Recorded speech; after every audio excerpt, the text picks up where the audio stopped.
परीक्षित डर गए, बोले प्रभु ये नरक बहुत कठिन है, इस नरक से बचने का कोई उपाय है क्या?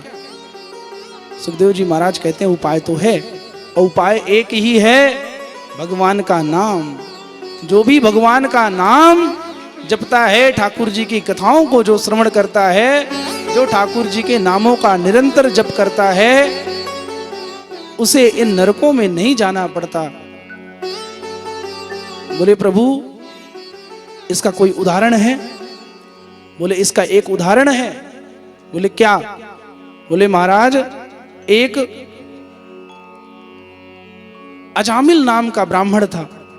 अजामिल की कथा सुनाते हुए सुखदेव जी महाराज कहते हैं कि एक अजामिल नाम का ब्राह्मण था, और इतना ब्रह्मनिष्ठ ब्राह्मण महाराज यज्ञ समिधा बीनने के लिए जंगल में गया, और समिधा बीनते बीनते उसने क्या देखा कि एक वैश्या जो है वो वैश्यावृत्ति कर रही है, और वैश्या को वैश्यावृत्ति करते देख अजामिल का मन, अजामिल की बुद्धि खराब हो गई, और उसने विचार किया कि मैं भी इस वैश्या के साथ जाना चाहता हूं। वो वैश्या के पास गया, और वैश्या के पास जाकर के वैश्या से याचना की कि हे देवी, मैं आपको बहुत पसंद करता हूं, आप मुझे बहुत अच्छी लगती हैं, आप मेरे साथ विवाह कर लीजिए। वैश्या ने कहा कि प्रभु मैं वैश्या हूं, मैं विवाह कैसे कर सकती हूं? बोले कि मेरा जितना धन है, जो भी मैं कमाऊंगा सब तुम्हें ला करके दूंगा, बस तुम मुझे स्वीकार कर लो, मेरे साथ विवाह कर लो। महाराज वैश्या को क्या, वैश्या को तो पैसा चाहिए, पैसा के लिए वैश्या कुछ भी करती है। उसने उसके साथ विवाह कर लिया। वही अजामिल जो ब्रह्मनिष्ठ था महाराज, वही अजामिल वैश्या के चक्कर में आकर के वैश्यावृत्ति करना चालू कर दिया, और जो समय वो भगवान की भजन में, भगवान की कृपा में और भगवान के यज्ञ अनुष्ठान में लगाता था, अब वैश्या को सुख कर देने के लिए, उसको खुश करने के लिए चोरी करने लगा, डकैती डालने लगा। क्योंकि वैश्या को तो धन चाहिए, धन कहाँ से आए, कमा सकता नहीं, तो चोरी करना प्रारंभ कर दिया, और चोरी कर करके महाराज उसको ला ला करके धन देना चालू कर दिया। एक दिन क्या हुआ, कुछ संतों की टोली, एक संत की टोली उसके गांव से आई, गांव में आई। संतों ने कहा गांव वालों से कि भैया हम लोग भूखे हैं, हमको कुछ भोजन प्रसादी की व्यवस्था करा दो। तो गांव वालों ने उसको कहा कि हमारे इस गांव में एक अजामिल नाम का बहुत अच्छा भक्त है, भगवान का बहुत बड़ा भक्त है, उसके पास जाइए। देखिए गांव वालों को पता है अजामिल बहुत दुष्ट है, वो संतों को मारेगा, डंडे से मारेगा, लेकिन मजे लेने के लिए गांव वालों ने अजामिल के पास भेज दिया। बोले जाओ, मजा आएगा तुमको। और संत महात्माओं को क्या पता अजामिल कैसा है। अजामिल के पास गए, उसके घर पे गए। अजामिल उस समय था नहीं। वैश्या से उसने महात्माओं ने कहा कि देवी मुझे भोजन दे दीजिए, हम लोग बहुत भूखे हैं और हम आज रात यहीं विश्राम करेंगे, कल सुबह जाएंगे। वैश्या ने कहा कि प्रभु मैं आपको भोजन तो दे दूं, लेकिन प्रभु मैं वैश्या हूं और वैश्या के हाथ से आप भोजन कैसे कर सकते हैं। तो संतों ने कहा कि ठीक है, आप भोजन नहीं दे सकती तो आप मुझे कच्चा अन्न दे दो, कच्चा अन्न दे दो, कच्चे अन्न में कोई दोष नहीं होता है, हम उसको बना करके खा लेंगे। वैश्या ने कहा ठीक है। इतनी देर में अजामिल आ गया और अजामिल आया, जैसे ही अपने घर में संतों को देखा महाराज, वैसे ही एक डंडा उठा करके संतों के सामने खड़ा हो गया। अरे तुम्हारी हिम्मत कैसे हुई हमारे घर में आने की, भाग जाओ यहां से। संतों ने कहा कि भाई हम महात्मा हैं और हम आज रात्रि यहीं रुकेंगे। बोले रात्रि 1 मिनट यहां रुक गए तो मार मार के भगा दूंगा, हटो यहां से। वैश्या ने कहा कि स्वामी क्या हुआ, संत महात्मा हैं, अगर रुकना चाहते हैं तो रुकने दीजिए ना। अब महाराज वो अपनी पत्नी की बहुत बात माने। अब पत्नी जो बोल दे, मजाल है वो अजामिल उसके विपरीत कुछ बोल दे। वैश्या ने कहा कि प्रभु ये महात्मा सब यहीं रहेंगे, ये कहीं नहीं जाएंगे।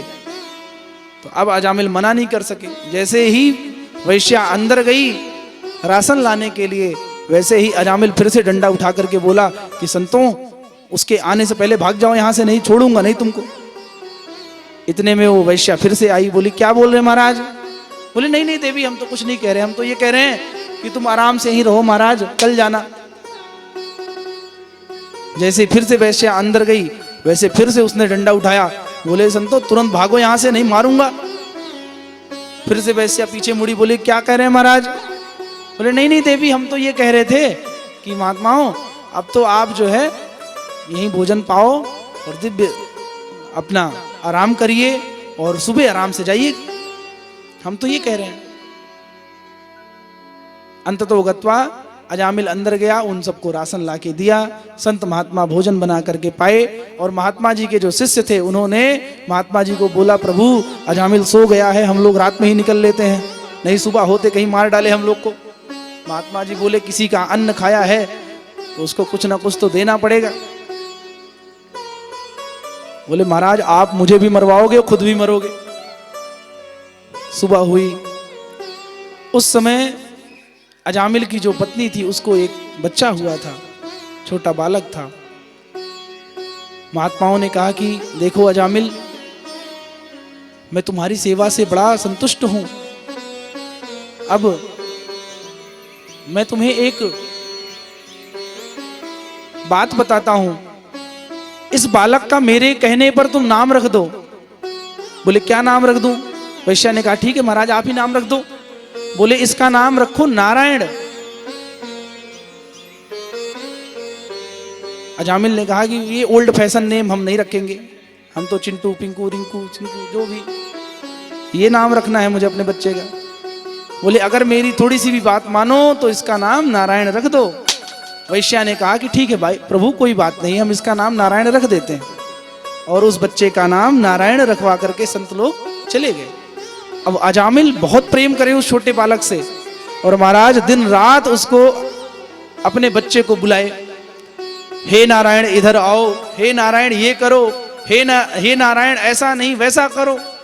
प्रत्येक शब्द में महाराज नारायण नारायण नारायण नारायण वो रटना चालू कर दिया।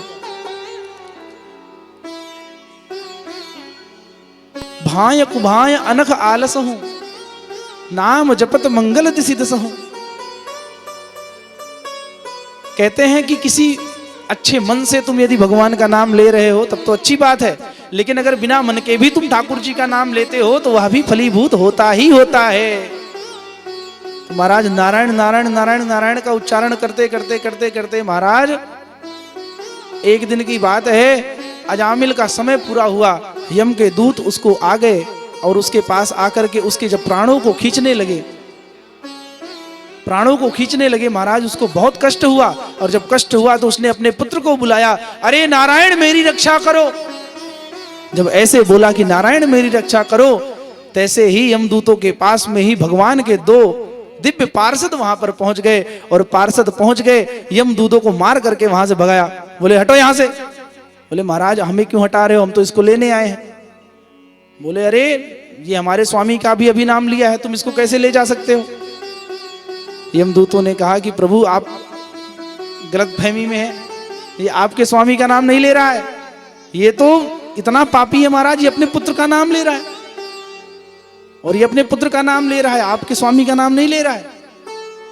देवदूतों ने कहा, भगवान के पार्षदों ने कहा कि ये बताओ पहले इसके स्वामी का नाम इसके बेटे का नाम हुआ कि पहले मेरे स्वामी का नाम हुआ। बोले हुआ होगा आपके स्वामी का नाम, लेकिन ये आपके स्वामी का नाम नहीं ले रहा है, ये तो अपने बेटे का नाम ले रहा है। बोले ये मुझे नहीं पता, अब मेरे स्वामी का नाम लिया है इसलिए हम इसको नहीं जाने देंगे, भागो यहां से। और मार मार के महाराज यमदूतों को भगा दिया।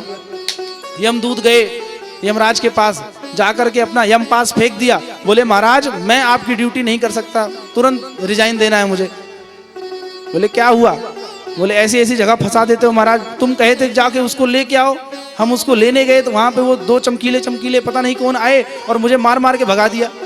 यमदूतों से यमराज जी ने पूछा कि बात क्या हुई बताओ। यमदूत कहने लगे कि प्रभु हम उसको लेने गए थे, आपने भेजा था कि जाकर के उसको लेकर के आओ। हम उसको लेकर के आने के लिए जैसे ही गए और वहां पर जब हम उसके प्राणों को खींचने लगे तो उसने अपने पुत्र का नाम लिया और पुत्र का नाम लेकर के उसने बड़ी जोर से बुलाया। और जैसे ही पुत्र का नाम लिया महाराज, 2 चमकीले पता नहीं कहां से आ गए और हम लोगों को बहुत मारा। बोले क्या नाम लिया था उसने? बोले नारायण। तुरंत यमराज ने उनके मुंह पर हाथ रख दिया। बोले इस शब्द का, इस नाम का उच्चारण यहां मत करना। बोले क्या, क्यों? बोले इस नाम में ऐसी शक्ति है कि यदि तुमने इस यमपुरी में इसका उच्चारण किया तो जितने भी यहाँ पर पापी हैं, सजा काट रहे हैं, वो सब के सब तर जाएंगे। ये भगवान का ऐसा पवित्र नाम है जो एक बार भी यदि उच्चारण कर ले तो उसको नरक यातना नहीं सहनी पड़ेगी, नहीं सहनी पड़ेगी। बोले महाराज इस नाम में इतनी क्या महिमा है, इस नाम की क्या महिमा है? बोले इस नाम की महिमा इतनी है कि मैं तुम्हें क्या बताऊं कि हम 12 लोग ही ऐसे हैं जो इस नाम की थोड़ी थोड़ी महिमा जानते हैं, वो भी थोड़ी थोड़ी, पूरी हमको भी नहीं पता। बोले कौन?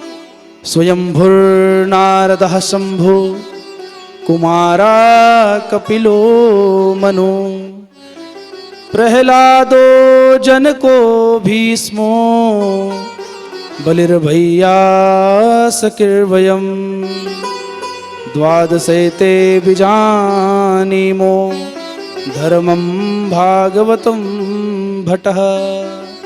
ऐसे हम 12 लोग हैं, 12 भागवत हैं जो इस नाम की थोड़ी थोड़ी महिमा जानते हैं। यमदूतों ने कहा कि प्रभु एक बात बताओ कि हमें किसको लाना है, किसको नहीं लाना है। एक शब्द में आप मुझे बता दीजिए कि किसको लाऊं, किसको नहीं लाऊं। ये दुनिया भर का चक्कर मुझे नहीं पता, आप तो बस यही बता दो किसको लाना है, किसको नहीं लाना है। यमराज कहते हैं जिह्वा न भक्ति भगवद गुण नाम धेयम चेतश्च न स्मरति चरणारविंदम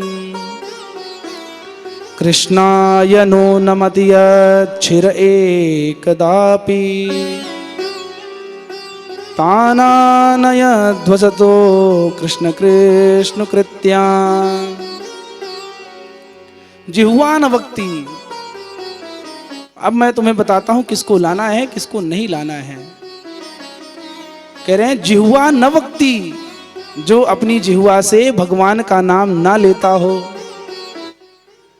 भगवत गुण नाम धेयम, जो ठाकुर जी के गुणों का गान ना करता हो। चेतश्च न स्मरति, जो अपने चित्त से भगवान के चरणों का चिंतन ना करता हो। ऐसे व्यक्ति को पकड़ पकड़ करके ले आओ। लेकिन यदि कोई ऐसा भक्त तुम्हें मिले जो भगवान का नाम लेता हो, ठाकुर जी के चरणों का आश्रय लिया हो, संतों की सन्निधि उसको प्राप्त हो, भगवान के भजन करता हो, ठाकुर जी का नाम लेता हो, ऐसे व्यक्ति को कभी मत लाना, कभी मत लाना। आचार्य अंकित जी महाराज के द्वारा श्रीमद् भागवत कथा एवं भजनों का आनंद लेने के लिए चैनल को सब्सक्राइब करें और सनातन संस्कृति को आगे बढ़ाने में अपना सहयोग करें।